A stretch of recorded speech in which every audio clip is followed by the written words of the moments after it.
Today I will talk about how can you fix this problem or know how you can do that on your Dragon City app. So all you have to do, so you just click here on settings, click on it here, and just click here on settings. It's going to show for you a list like this here. So then you go down, just keep going down here.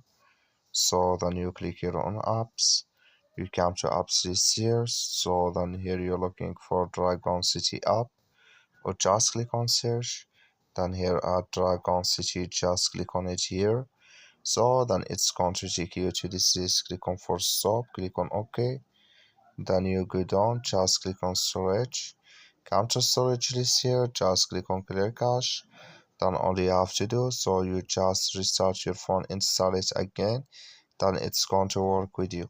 That's all you have to do. Thank you for watching. Don't forget to support us by liking, subscribe.